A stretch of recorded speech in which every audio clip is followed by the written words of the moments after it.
Hari sangat cerah dan matahari bersinar hangat. Ini saat yang tepat bagi kamu untuk membawa kucing kesayanganmu jalan-jalan. Ternyata, orang yang berpikiran sama denganmu sangat banyak. Pada hari itu, ratusan orang juga memutuskan keluar rumah, membawa hewan peliharaan mereka jalan-jalan. Naas, bukannya membawa kucing, mereka justru membawa anjing, yang sudah terkenal bermusuhan dengan para kucing. Tak terkecuali kucingmu. Gara-gara hal tersebut, kucingmu lari ketakutan, kabur, dan menghilang. Kamu pun sedih, frustasi, dan terpuruk. Alhasil, setelah berusaha mencari kesana kemari dan gagal, akhirnya kamu pun pergi menemui Pak Polisi. Maksudnya Bu Polisi. Bu Polisi memintamu memberi gambaran seperti apa rupa kucingmu tersebut. Nah, ini adalah rupa kucingmu yang hilang tersebut. Coba gambarkanlah dengan kata-kata seperti apa rupa kucingmu kepada Bu Polisi tersebut. My cat has orange fur with black strips. Kucingku punya bulu berwarna orange dengan garis-garis berwarna hitam. Kemudian, ciri berikutnya adalah it has long and white mustache and big yellow eyes. Di wajahnya terdapat kumis putih panjang dengan mata kuning yang besar. Lalu, my cat is big. It is about 150 centimeters and 75 kilograms. Kucingku sangat besar dengan tinggi 150 cm dan berat 75 kg. It has muscular legs with sharp claws. Kaki-kakinya berotot dengan cakar yang tajam. Lalu, it is kind of Sumatran big cat. It usually lives in jungle. Nah, dengan ciri-ciri yang baru saja disebutkan, pendengar ataupun pembaca pasti akan memiliki gambaran tentang seperti apa kucingmu tersebut. Memang, yang barusan kita bahas bukanlah kucing, tapi bukan itu intinya. Yang penting, kita baru saja melakukan sebuah proses mendeskripsikan ataupun menggambarkan sesuatu. Dan memberikan gambaran adalah bagian terpenting dari teks yang akan kita bahas kali ini, yaitu descriptive text.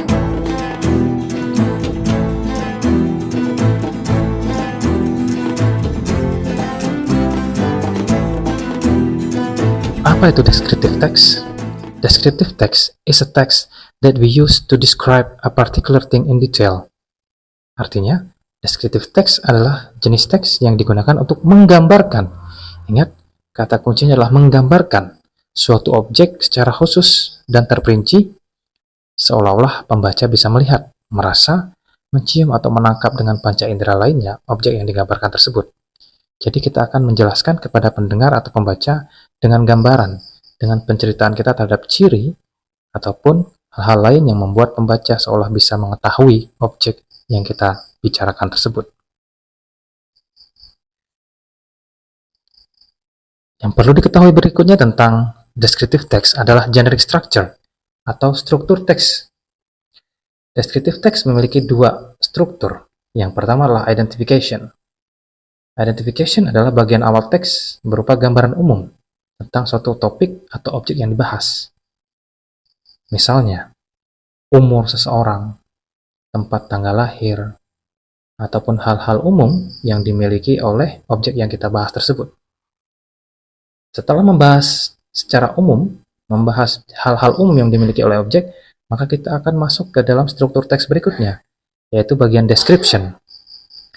Description adalah penggambaran objek secara lebih detail, umumnya berisi ciri-ciri khusus yang dimiliki benda, tempat, atau orang yang dideskripsikan. Misalnya, tampilan atau ciri fisik, sifat-sifat, dan hal spesifik lainnya.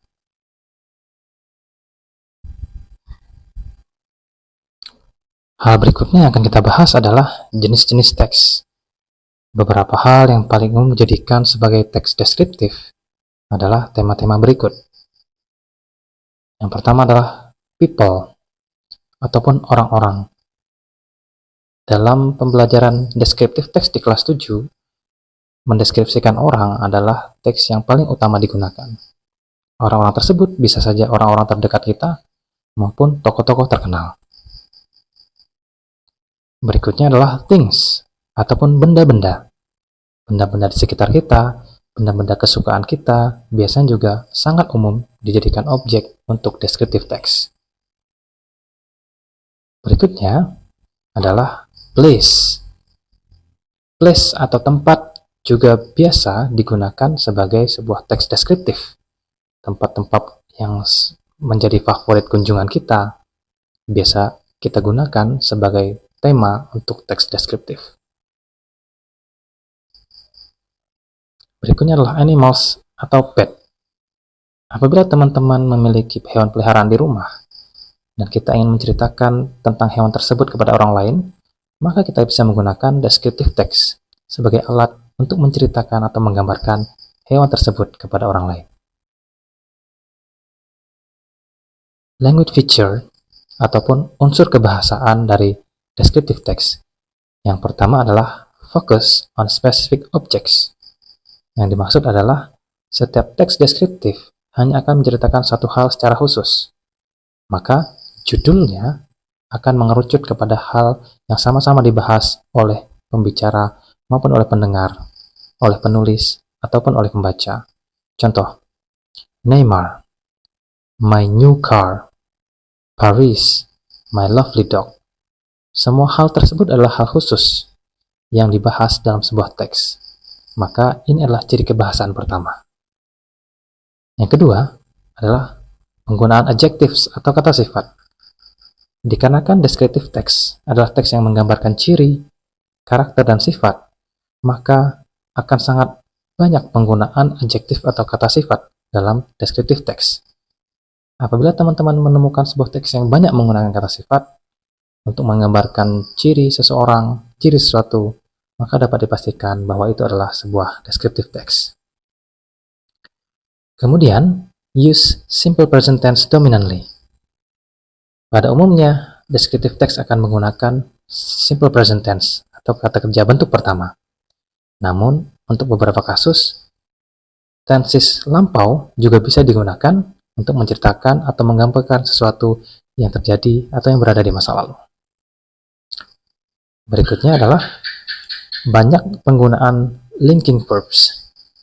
Linking verbs adalah jenis kata kerja penghubung yang menghubungkan subjek dengan kata yang menerangkannya. Sebagai contoh, he looks pretty.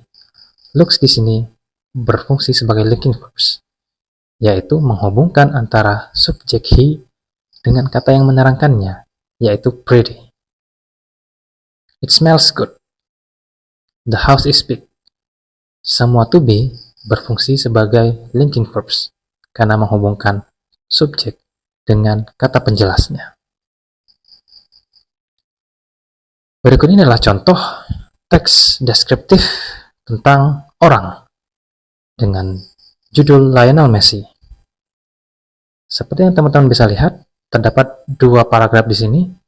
Paragraf pertama yang Mister beri penebalan di kata-kata tersebut adalah bagian identification. Ciri umum atau informasi umum tentang Lionel Messi terdapat di paragraf pertama yang ditebalkan. Contoh, nama lengkap Lionel Messi. Kemudian, di mana dia lahir, tentang keluarganya, tentang bagaimana dia memulai karir, dituliskan di paragraf pertama, yaitu identification. Paragraf kedua adalah description, yang menggambarkan ciri fisik, karakter, dan sifat Lionel Messi. Contoh berikutnya, my favorite t-shirt. Di bagian awal, Mister juga sudah menebalkan kata-kata yang menerangkan tentang identification, gambaran umum dari benda yang sedang dideskripsikan. Kemudian di bagian paragraf kedua adalah ciri khusus ataupun karakter yang menggambarkan benda tersebut.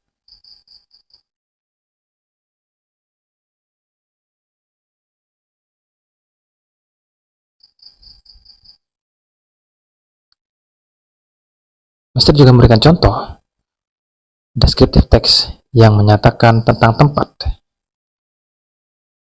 Menyatakan tempat itu tidaklah semudah menggambarkan manusia, tidak semudah menggambarkan objek, karena tempat memiliki banyak sekali hal yang akan diulas, banyak sekali hal yang akan digambarkan. Oleh karena itu, apabila teman-teman tidak bisa menemukan identification maupun description secara terpisah di sini, itu satu hal yang wajar. Namun demikian, inti utamanya adalah setiap hal di sini haruslah digambarkan, diceritakan, seolah-olah pembaca bisa melihat langsung tempat tersebut. Kemudian, teks tentang hewan. Sama dengan teks yang menggambarkan tentang orang tadi, teks ini bisa dibagi menjadi dua bagian, identification maupun description.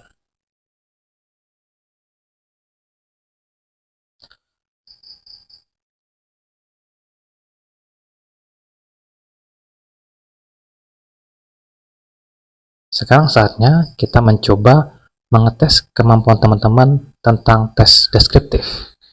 Silahkan kerjakan soal-soal berikut. Misal akan memberikan beberapa deskripsi atau gambaran seseorang, dan teman-teman silahkan menebak berdasarkan gambaran tersebut, sosok manakah yang digambarkan oleh penggambaran tersebut.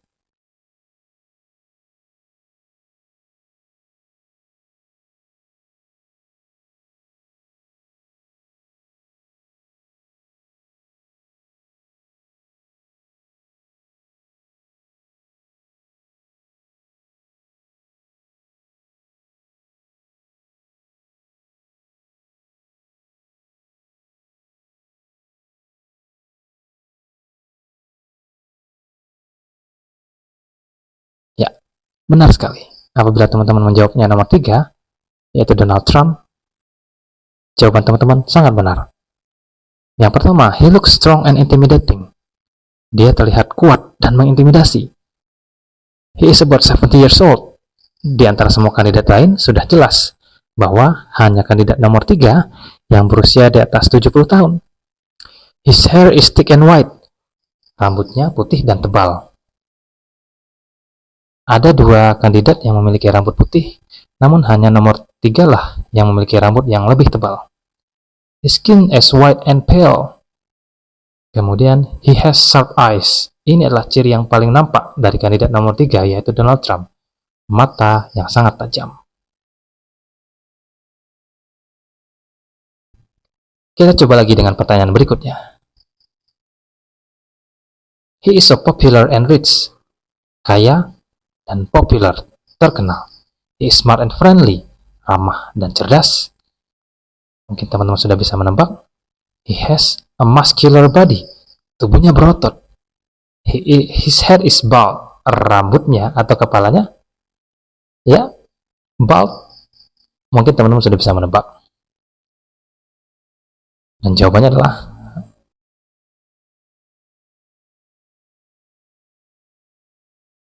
benar sekali. Deddy Corbuzier.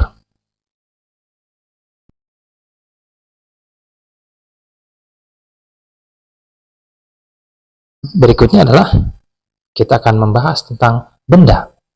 The color of my car is black. Seluruh mobil di sini berwarna hitam. For me, it's very expensive.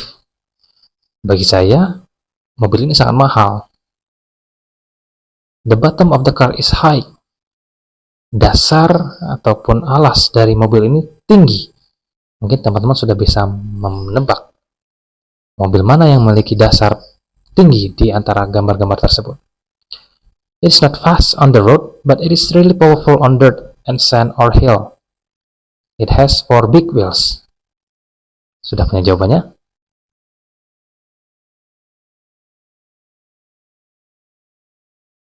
Benar sekali. Mobil nomor 4 adalah jawaban yang benar.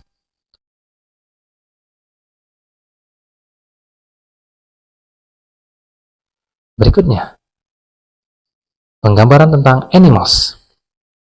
I have a cute dog. Anggaplah bahwa semua anjing ini cute ataupun imut. Kemudian, it has orange fur. Sayangnya, seluruh anjing ini berwarna orange.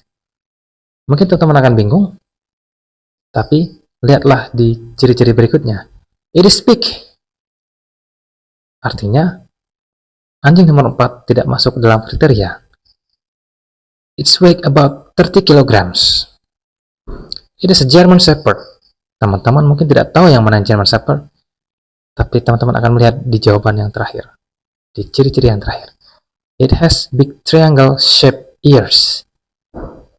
Dia memiliki telinga berbentuk segitiga. Oke, yang mana yang bentuk paling segitiga?